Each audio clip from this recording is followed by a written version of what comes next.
Many black children grow up hearing the same answer again and again when a sleepover invitation appears. No.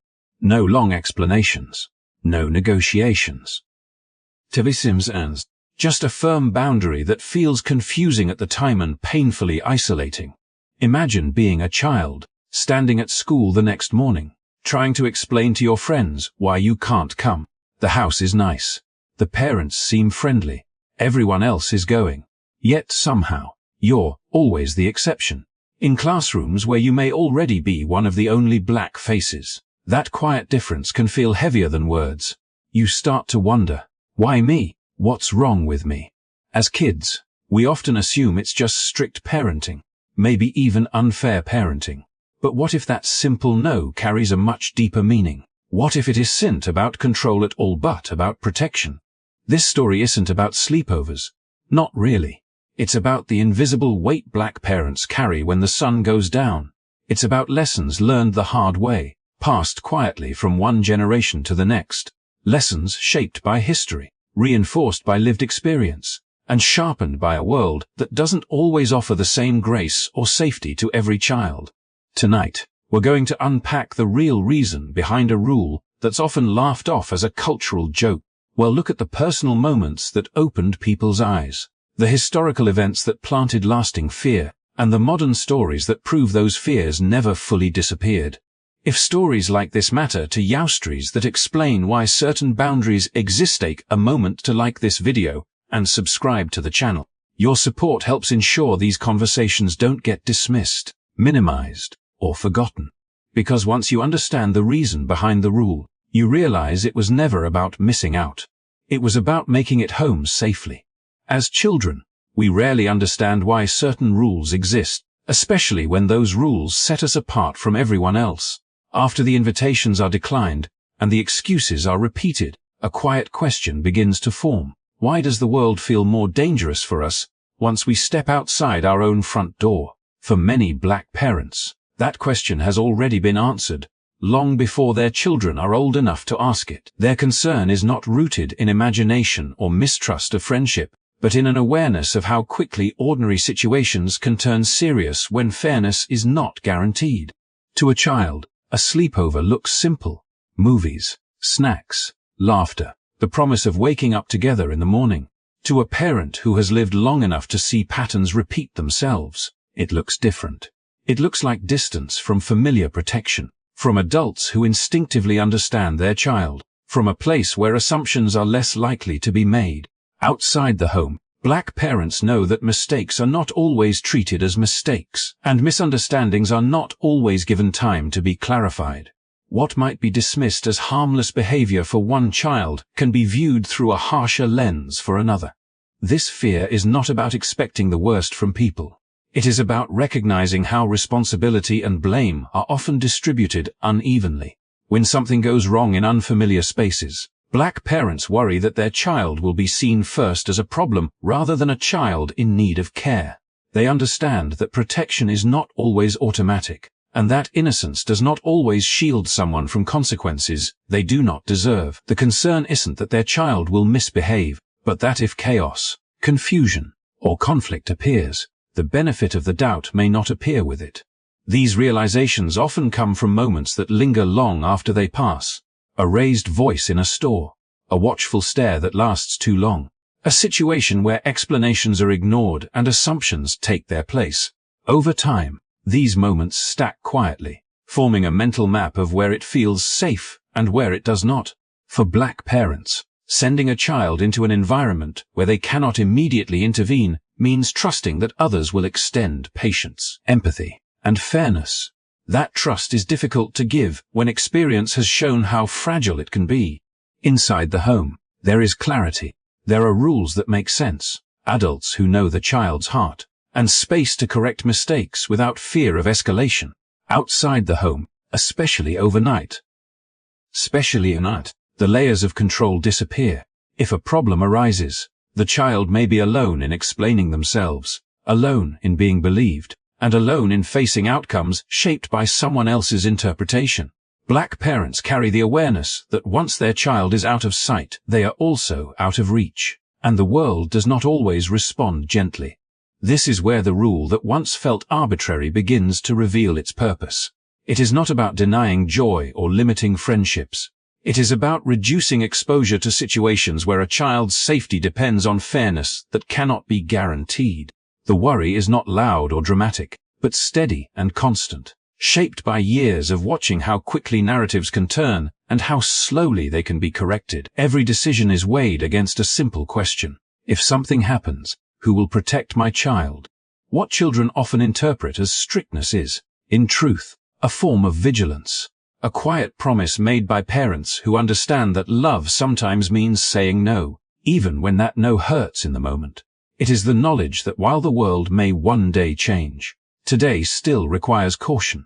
And so, Black parents choose the place where their children are safest, not because they want to hold them back, but because they want them to come home whole, unharmed, and still believing in the possibility of tomorrow.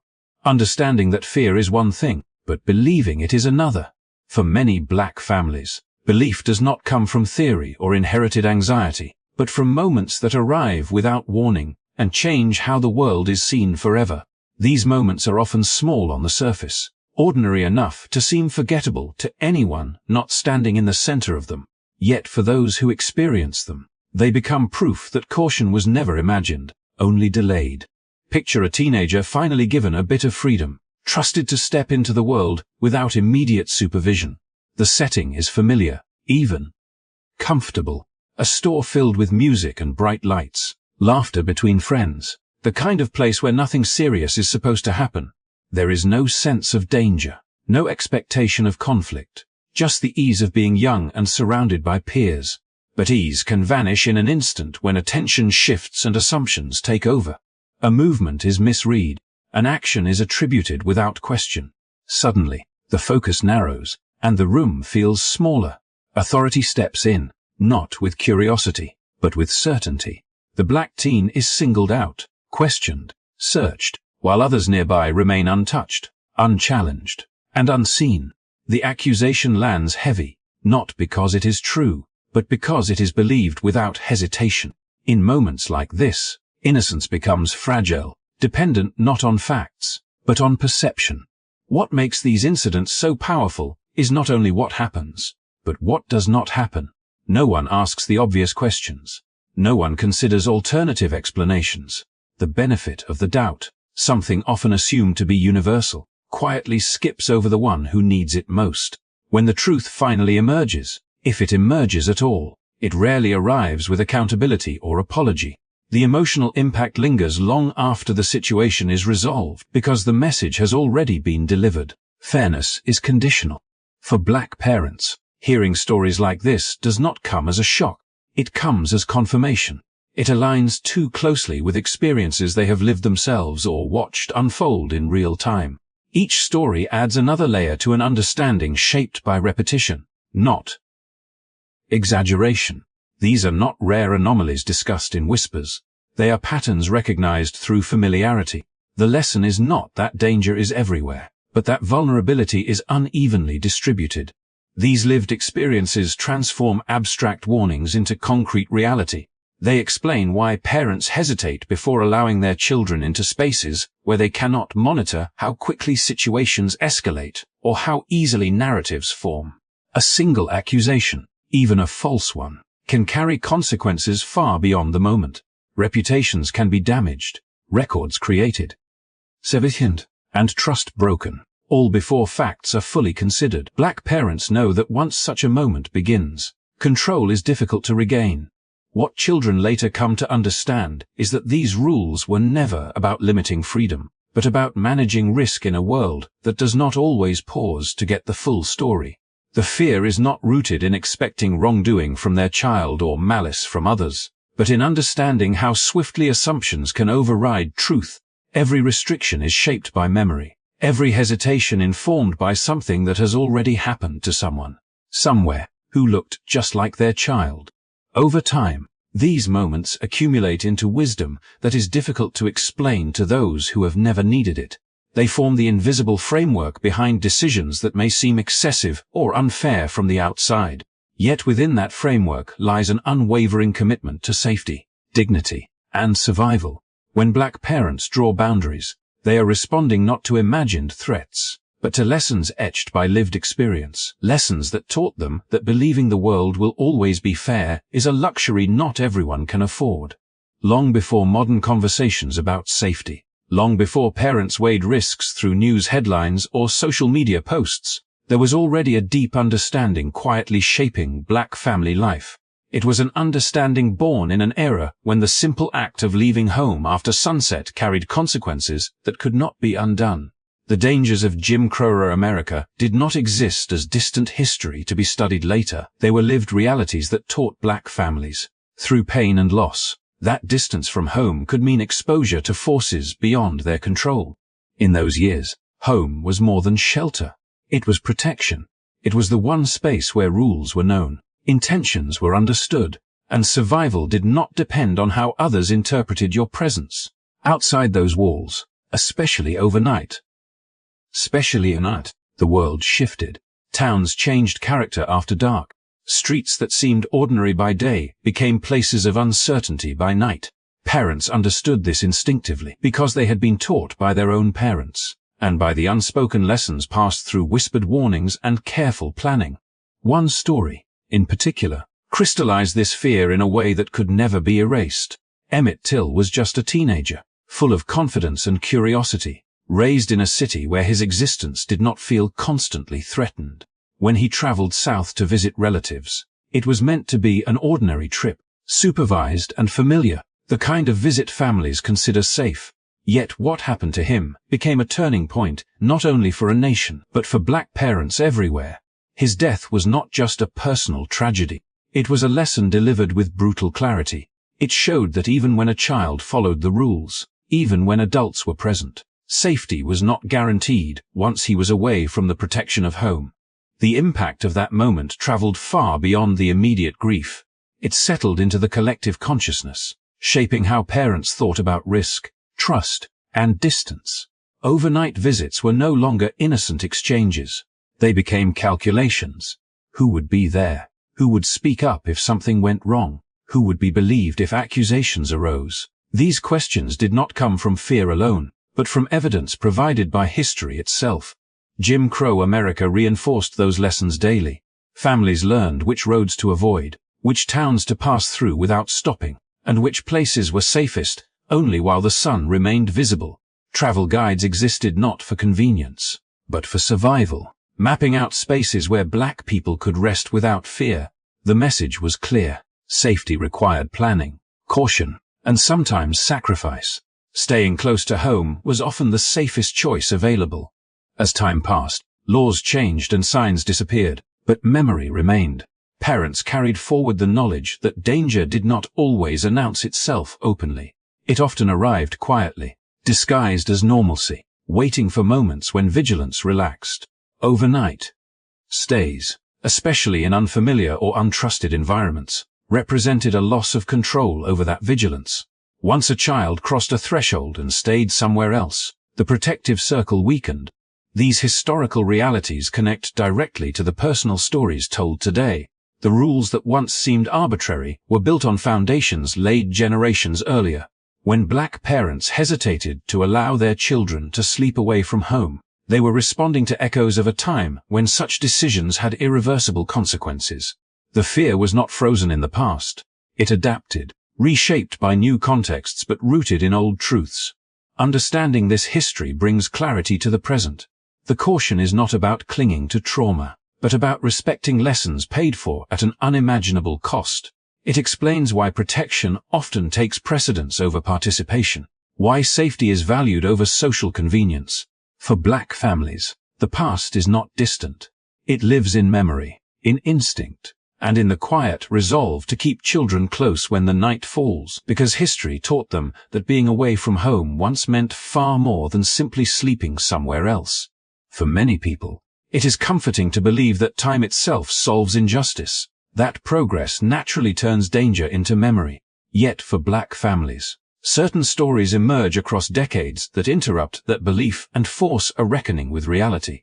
These are not echoes from a distant past, but events that unfolded in living memory, in places described as quiet neighborhoods, friendly communities, meetings, and ordinary social gatherings.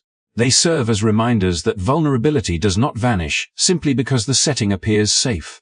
The story of Yusuf Hawkins in the late 1980s shattered the idea that danger was confined to a particular region or era. He was a teenager with a simple purpose, walking through a residential neighborhood to look at a used car, accompanied by friends and guided by everyday expectations of normalcy. There was no confrontation planned, no wrongdoing underway, only movement through a space assumed to be neutral. Yet that assumption proved fragile. In an instant, Yusuf's presence was interpreted as a threat, and violence followed. The shock that rippled through communities was not just about the loss of a young life, but about the realization that safety could collapse without warning, even in broad daylight and far from any historical symbols of segregation. Decades later, another name would stir similar unease, this time tied to a setting that seemed even more removed from risk. Tamla Horsford was not a teenager testing boundaries, but a mother attending a casual overnight gathering with acquaintances, the kind of social event many people would describe as harmless. There were no signs of conflict, no expectation of danger, and no reason to believe the night would end in tragedy. Yet by morning, she was gone, and the questions surrounding her death unsettled far more than her immediate circle. What troubled Black communities was not only the loss itself, but the response that followed. The speed with which conclusions were drawn, the lack of thoroughness perceived in the search for answers, and the lingering uncertainties all reinforced a familiar pattern. When something goes wrong and a Black person is the only one standing apart in a social space, clarity does not always arrive with urgency. Accountability does not always follow confusion. These moments do not require proof of intent to leave an impact. The absence of resolution alone is enough to deepen mistrust. Placed side by side, these stories form a continuum rather than isolated incidents. They demonstrate that vulnerability persists across age, gender, and circumstance. A teenager walking with friends and a mother attending a social gathering occupy vastly different roles, yet both encountered environments that failed to protect them. The common thread is not behavior, but exposure. Being present in spaces where one stands out can quietly shift how safety operates. For Black parents, these stories reinforce lessons already learned. They confirm that caution is not outdated, and that danger does not always announce itself through obvious warning signs. It can exist beneath politeness, beneath familiarity, and beneath the assumption that shared space implies shared concern. This understanding shapes decisions that may appear overly careful to outsiders, but feel necessary to those who recognize the patterns. The persistence of such tragedies challenges the belief that safety is evenly distributed. It shows that progress, while real in many ways, has not erased the uneven weight placed on certain lives. The social settings may change, the faces may change, but the underlying risk remains familiar. Each new story adds another layer to a collective awareness that informs how families move through the world. In this light, modern caution is not a rejection of community or trust, but a response to evidence. It reflects an understanding that safety cannot always be assumed simply because a space feels welcoming. For Black families, remembering names like Yusuf Hawkins and Tamla Horsford is not about dwelling on fear, but about honoring the reality that vigilance is still required. These stories remind them that even in moments meant for connection and rest, vulnerability can persist, and protection must remain intentional. In the end, the rule against sleepovers was never about fear for fear's sake.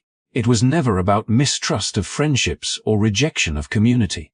It was, and has always been, an act of love shaped by survival, a quiet, steady form of care passed down through generations who learned sometimes gently, sometimes painfully, that the world does not always offer Black children the same margin for error, the same patience, or the same protection. What looks like restriction from the outside is, from within, a shield. Black parents do not wake up hoping to limit joy or deny experiences. They wake up carrying the responsibility of ensuring their children return home safely in a society that has too often failed to extend fairness automatically. Every boundary reflects a calculation that weighs inclusion against risk, belonging against vulnerability, and when the balance feels uncertain, protection wins. This strategy did not appear overnight. It was built slowly, reinforced by stories remembered, lessons learned, and names never forgotten. It lives in the instinct to keep children close after dark, in the hesitation before saying yes to unfamiliar spaces, and in the belief that safety is not something to gamble with lightly. For many families, love means choosing certainty over comfort, even when that choice is misunderstood. As children grow older, many begin to see what their parents saw all along. They recognize that those firm rules were not rooted in distrust of them, but in awareness of a world that can misjudge quickly and correct itself slowly. What once felt unfair begins to feel intentional. What once felt isolating begins to feel protective. The rule against sleepovers transforms from a childhood frustration into a symbol of devotion. Understanding this does not require agreement with every choice, but it does require empathy. It asks us to see that parenting does not happen in a vacuum, and that history, experience, and reality shape decisions in ways that outsiders may never fully feel. When Black parents say no, they are not closing doors. They are guarding lives. They are acting on a promise made long before words were spoken, to do everything possible to keep their children safe. One day, perhaps, these rules will no longer feel necessary. One day, every child may be given the same benefit of the doubt, the same protection, the same grace. Until that day arrives, caution remains a form of care, staying close remains an act of hope, and love continues to guide choices that may be invisible to some, but deeply understood by those who live with their consequences. Thank you for listening and staying with this story until the end. If this conversation gave you a new perspective or helped you understand a reality you may not have seen before, please take a moment to like this video and subscribe to the channel. Your support helps keep these stories alive, encourages thoughtful dialogue, and ensures that experiences shaped by history, love, and resilience continue to be heard. Love and resilience continue to be heard.